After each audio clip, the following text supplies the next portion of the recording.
Kembali lagi bersama Gerbang Kehidupan 92 yang selalu menayangkan kisah-kisah nyata kehidupan yang sangat memberikan pesan moral kepada kita semua.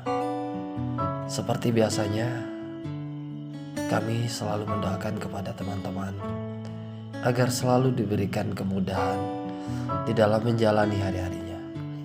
Namun ingat, sebelum teman-teman lanjutkan kisah ini, mohon teman-teman untuk klik tombol subscribe pada channel ini agar teman-teman selalu update kisah-kisah terbaru yang kami tayangkan.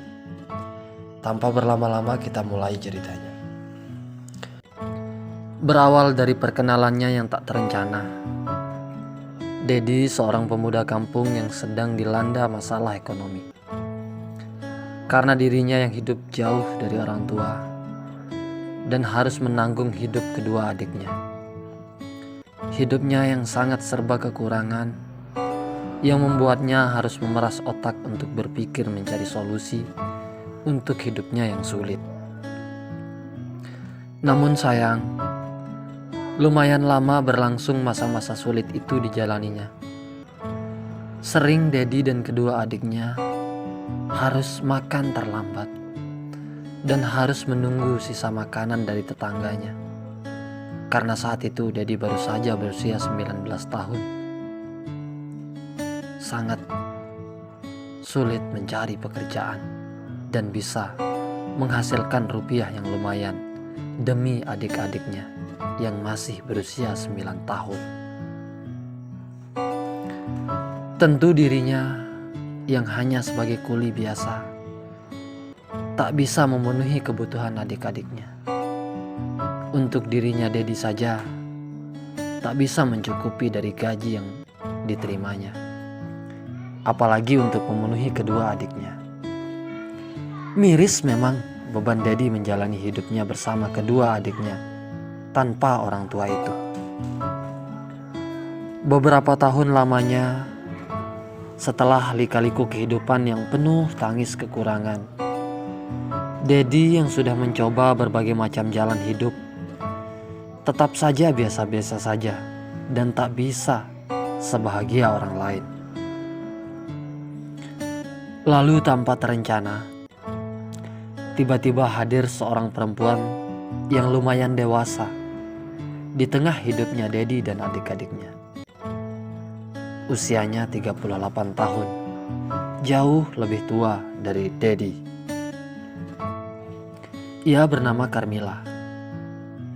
Kehadiran dan kebaikan Carmila pada Dedi dan adik-adiknya bukan tanpa sebab, melainkan Carmila dalam diamnya cinta pada Dedi. Sejauh itulah Carmila berhayal hingga ia berpura-pura baik pada Dedi dan adik-adiknya dengan berharap semua kebaikannya akan bisa membuat Dedi jatuh hati padanya. Namun sayang, sejauh kedekatannya dengan Carmila, sedikit pun tak pernah terbesit di hati Dedi untuk berpikir ke arah percintaan, karena baginya sangat mustahil. Persepsinya sangat jauh berbeda dengan Carmila. Dedi menganggap kebaikan Carmila selama ini padanya seperti kebaikan seorang ibu angkat, dan Dedi pun sudah siap untuk menjadikannya pengganti sosok sang ibu yang sedang jauh, untuk menjadikannya ibu angkatnya.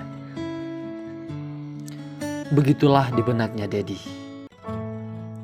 Hal itu ditahu Carmila saat Dedi curhat tentang dirinya ingin dijadikan anak angkatnya. Maka seketika itu juga Carmila berubah ekspresi karena kekesalannya mendengar dirinya bukan justru ingin dipacari, melainkan hanya ingin dijadikan ibu angkat untuk Dedi. Beberapa hari kemudian, Carmila tiba-tiba menghilang dan tak mau mengunjungi, apalagi membantu Dedi dan adik-adiknya lagi seperti biasanya. Dari sanalah Dedi mulai termenung dan bertanya-tanya pada dirinya, ada apa dengan Carmila yang berubah seketika? Tanya Dedi kebingungan. Hingga tiba pada suatu masa di mana Dedi mencari hingga menemui Carmila. Di sanalah ia duduk bareng dan bertanya serius pada Carmila yang tiba-tiba berubah sikap padanya. Perlahan tanya jawab mereka berlangsung yang mengungkap diamnya Carmila selama ini. Dengan jujur tanpa malu, Carmila mengatakan, "Aku sayang kamu, Dad. Aku lakuin semua ini selama ini tak lain karena aku menyayangimu dan ingin dijadikan istrimu." Jelasnya, tegas dengan beraninya Carmila pada Dedi.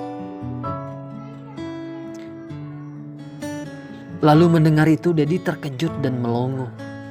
Mendengar kata yang tak pernah ia pikirkan harus keluar dari mulut Carmila. Singkat cerita, setelah perbincangan Dedi dengan Carmila berlalu 3 hari, Dedi hanya bisa melamuni kata-kata jujur dari Carmila. Ia sangat tak mungkin rasanya memaksakan perasaannya yang tiada. Namun, karena di sisi lain ia memikirkan nasib dirinya dan kedua adiknya yang secara ekonomi sangat menderita, yang akhirnya harus mengambil sebuah keputusan. Walau dengan penuh terpaksa, ia berpura-pura mengiyakan Carmila untuk menjadikannya sang pacar. Sejak itulah Carmila kembali baik pada Dedi dan kedua adiknya.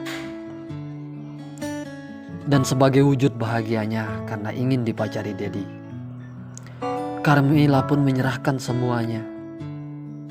Hartanya ia berikan pada Dedi seutuhnya. Mulai dari mobil pribadinya, semua tabungannya Carmila ia serahkan pada Dedi. Karena ia yakin dan percaya bahwa Dedi kelak akan menjadi sang suami.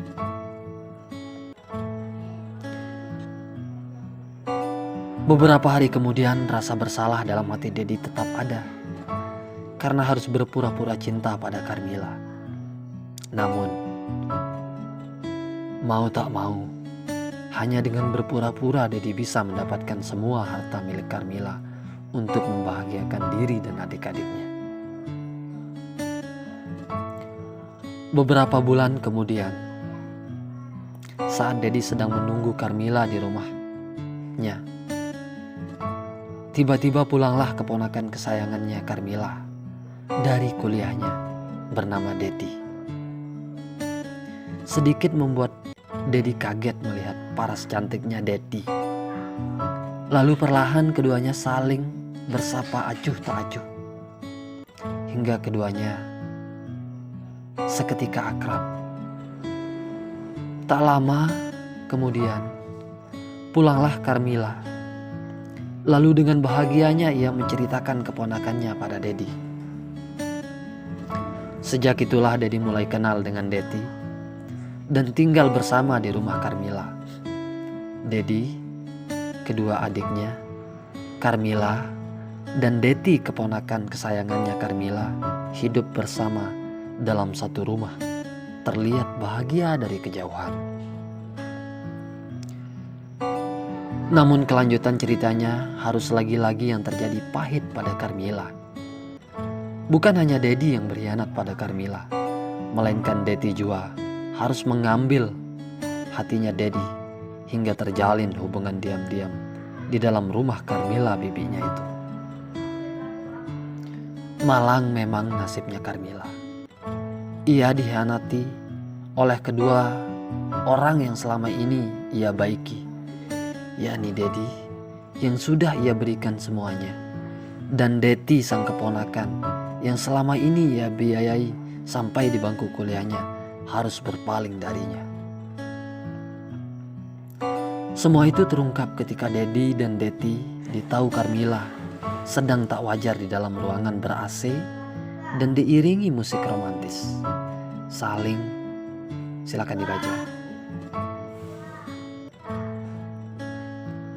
Hal itu membuat sabar Carmila berakhir dan tak ada maaf lagi bagi Dedi dan Dedi. karena semuanya sudah nyata di depan mata dan sangat menyayat hati Carmilla. Sampai di sini ceritanya. Ada pesan moral yang bisa kita ambil dari kisah nyata kehidupan ini. Jangan pernah memaksakan cinta, agar tidak seperti yang terjadi pada Carmilla yang terus-menerus memaksakan dirinya untuk dicintai Dedi. Salam Gerbang Kehidupan 92.